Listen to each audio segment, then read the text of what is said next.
Today I'm going to be sharing with you an idea that I love about the terror barrier, how to overcome fear, and basically how to change any part of yourself. This idea I got from studying Bob Proctor, and honestly, this one idea changed so much for me. It helped me start my business, it helped me go on YouTube, it helped me do so many different things that I was previously scared of or afraid of because it wasn't part of my paradigm, it wasn't part of my identity, and it was uncomfortable. It was so uncomfortable. This basically shows you a way to get out of your comfort zone and shows you a really simplified version of what's happening energetically and then how to overcome that and really just have understanding of what you're doing so that when you're doing it and you're freaking out because it's really uncomfortable, you'll know how to do it and then why you're doing it, which just makes everything a lot easier when you know why you're doing something, and especially when it's uncomfortable, like I said before. So I know you guys are gonna love this too.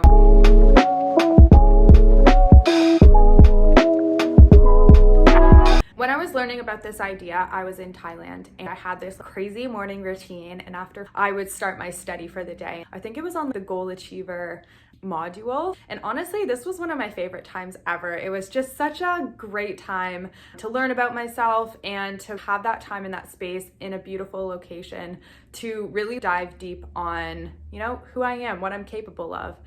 And yeah, so I remember when I came across this lesson, I was like, oh my goodness, this is so gold. I'm so happy and grateful that I came across this because it really, really helped me, and it still helps me. This is more of the energetics of it. If you want me to do one about the neuroscience and what's happening within the brain, then I can absolutely do that. But this one's just a really simplified version, again, from the teachings of Bob Proctor. So basically what this talks about is that you have conditioning within your subconscious mind. Basically what paradigms are a bunch of habits that are running unconsciously, so basically things that you don't even have to think about doing. So these could be your self-image, this is your identity, this is your normal habits that you do, this is your perception of yourself, and basically these were formed from society, from your culture, from your family, and then from the internalized meaning that you're giving to all of these different experiences that you've had. The conditioning too also refers to stuff that has happened ancestrally. However, I don't really know too much about that, to be honest, and so I'm not going to talk about it. I just know the conditioning that you've had within your present life now. So from your family, from your society, from your culture, and then again, the internalized meaning that you're giving to all of these experiences and this way of being. So for example, a paradigm in your subconscious mind is really obviously the things that you eat.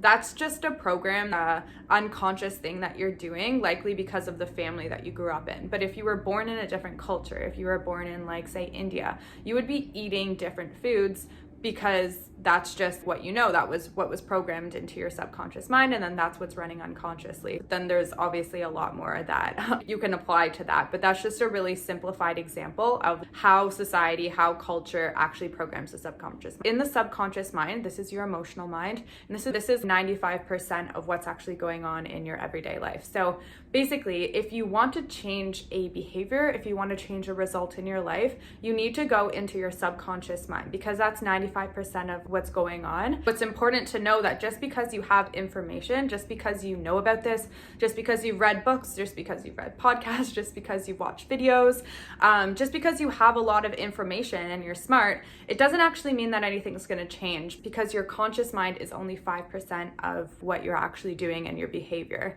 And so that's why it's really important to learn how to reprogram your subconscious mind, because once you can learn to reprogram your subconscious mind, then you're good. Then you can learn to change any behavior, you can learn to change your habits, you can learn to basically change the results that are happening within your life. Say you have a goal, say you have a desire, say you have something that you want. That we'll refer to as a Y-type idea. The Y-type idea is not matching with your current identity. It's not matching with the current program that's in your subconscious mind, which is controlling the frequency and the vibration of your body. What we're normally doing is within our conscious mind, we have, say, an X-type idea. Within your subconscious mind, you have X-type conditioning. And then that's just being manifested through your body, right? With your actions and with your behavior and with the frequency that you are giving off. You'll be thinking within the same patterns as the conditioning and the unconscious patterns. And so basically when you go and you get a new idea that is outside of your conditioning, which is outside of the identity that you have of yourself, which is outside of who you believe you are or what you're capable of, usually most people will just reject that idea. Like, no, like that's just not part of me. That's not even a possibility, because it's not resonating with the subconscious program, with the subconscious beliefs, assumptions, perspectives, perceptions that you have that are functioning unconsciously. So you'll be thinking, you'll be feeling in the same loop than what's comfortable for you, what is just your natural programming. And so basically, when you want something different, you need to have a new idea. You need to have a new thought and a new idea. So this is going to be something that is not in alignment with your conditioning, right? With the programs in your subconscious mind. And so basically what happens is that most people, they have this Y-type idea, they have this new idea that like excites them, that's not fitting into their identity. And usually they'll throw it away and be like, no, this isn't gonna happen for me. It's not a possibility. But then you'll start to know, wait, no, this is a possibility for me. And then it will become a thought and idea within your conscious mind. So cool. So within your conscious mind, you can think about it. And then you can share that with other people. You can say, oh my God, I have this really cool idea. I'm going to start my own business. I'm going to, I don't know, do whatever you want to do. I'm going to go travel or whatever that is. So now you have it in your conscious mind and you can share it with other people. And so what you need to do now is get emotionally involved with that idea, because your subconscious mind is your emotional mind. You need to plant that in your subconscious mind repeatedly over time until it becomes the natural program. And so what usually happens is that you have your new idea that you're excited about, that's different, and then you go to get emotionally involved with it and then take action on it. And it feels uncomfortable. It feels freaky because it's different, because it's not resonating at the same level of vibration as what your subconscious programs are resonating at. From an energetic level, it is incoherent. And so this is going to be affecting your nervous system. This is going to be affecting your thoughts. This is going to be affecting your emotions. And so basically what you need to know is that that's normal. That when you have a new idea and you're planning that within your subconscious mind and you're getting emotionally involved with it, and that maybe perhaps you're having the inspired ideas to go and take action on it, you're gonna be scared and you're gonna be like freaked out because it's uncomfortable, it's different, it's foreign, and it's not resonating in alignment yet. What you need to know is that this is part of the process, and that when you keep putting that new idea into your subconscious mind, getting emotionally involved with it, and you can do that through visualization. That's just a really powerful way to essentially manufacture that feeling. But when you get emotionally involved with that, it's gonna feel super uncomfortable. The actions that you're gonna take are gonna be so uncomfortable. Your nervous system's gonna be not enjoying the process. Your thoughts are gonna be like, should I do this? This is weird, this is foreign, let's go back into comfort. Let's go back into the same way that we've always been in doing things, and that is just comfortable for us and it's easy. But growth doesn't happen by being uncomfortable. You need to keep doing things that are pushing you out of your comfort zone to actually grow, and then to see what you're actually capable of. Within the understanding from the Proctor Gallagher Institute, this is called the terror barrier. So it's basically when you keep impressing that idea, getting emotionally involved with it, and then you're gonna go actually do what's required to do it, and your nervous system's freaking out, your thoughts are trying to keep you in the comfortable and keep you in the familiar. This is the terror barrier where you have to make a conscious decision that, okay, I know what's going on. I'm just putting energy in, and I'm putting a new idea, and I'm putting a new identity into my subconscious, my emotional mind, which is wanting to keep me in homeostasis, and it's wanting to keep me in the familiar, and it's wanting to keep me in the comfortable. And energetically, these two ideas aren't in alignment.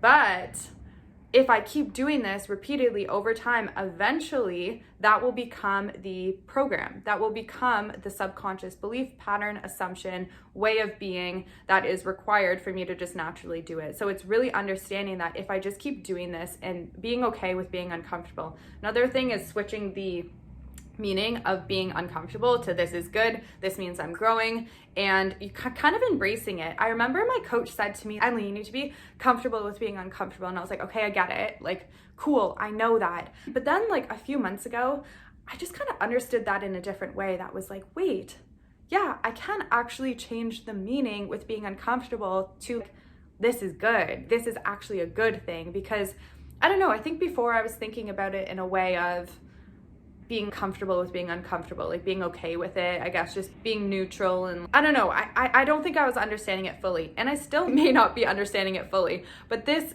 way of looking at it as in, no, this is actually good. This is actually beneficial. It's not just neutral, it's actually good.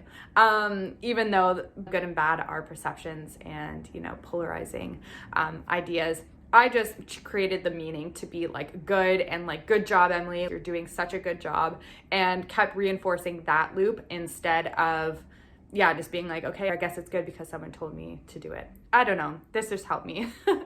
The gist of this is that if you want to do something different, if you have an idea that is outside of your current paradigm, it's outside of your current comfort zone, and you keep going back into the familiar, or you keep having the idea but then brushing it off, that's super normal. And just understand that that's just your subconscious belief. That's the 95% of you that's wanting to keep you in the comfortable, that's wanting to keep you in the familiar. And then it's actually knowing and consciously deciding to participate, I guess, in this process of consciously reprogramming yourself, even though it feels uncomfortable. And that this discomfort is actually good. This means that you're growing, and that essentially you can create and you can do basically anything that you want to do. Even if it seems like, no, that's completely not part of my identity, you can actually reprogram that. If you have the idea, you get emotionally involved with it, you keep doing that repeatedly over and over and over, you start taking aligned actions. So when the conscious and the subconscious minds start to get aligned, your actions and your behavior will start to become aligned too. And this is what alignment means. It means that your intentions in your conscious mind are in alignment with your subconscious, the way that you're feeling and the energetics. And then the actions are a natural byproduct of this alignment between your conscious mind and your subconscious mind, because it's just what you know to do, and it's where this aligned actions come from. Because another cool thing is that when you start to have these ideas and you start to get emotionally involved with them, and that controls the frequency and the vibration that you're in, you'll start attracting ideas and thoughts that are in resonant vibration with whatever you're calling in. So if you can actually get into the vibration of this, and this is with imagination, this is with visualization, then you'll start attracting the inspired ideas to actually take action on what it is that you are trying to create and what it is you're trying to manifest. So I hope that this was helpful. Basically, if you are trying to change a behavior, if you are trying to change an action, know that you can basically create any sort of idea that you want, and that it's firstly creating an idea and an image and a vision of what you want in your conscious mind, getting emotionally involved with that repeatedly over time, even though it kind of feels uncomfortable, and then taking the aligned actions, which will be a natural byproduct of you doing that process over and over and over again. Basically, when you keep doing this repeatedly over time and discipline yourself to do this, you'll start to see shifts and it becomes a subconscious program, then you're good to go. But know too that when you're having this fear and when you're having this doubt, when you're having this anxiety, when you first go to change any aspect of, who you are or what you're capable of or anything, know that you are gonna have those fears, you're gonna have that anxiety, you're gonna have that doubt come up, but just know that that's just because you are changing the energetics and because you are changing that conditioning from the 95% that's trying to keep you comfortable and that's trying to keep you in the familiar. So know that any idea that you have, if you keep impressing it on the subconscious mind and getting emotionally involved with it, it will have to manifest. But don't get scared off and don't think you're doing anything wrong when the fear, the doubt, the anxiety comes. Know that that's normal, that's part of the process, and that it's that uncomfortable feeling, and sticking with it and changing the meaning of that uncomfortable feeling, that's actually going to shift and that's actually going to change. And then at a certain amount of time, it's just going to become your normal. It's just going to become your identity, and you won't need to think about it anymore. So I hope this is helpful, and I love you all.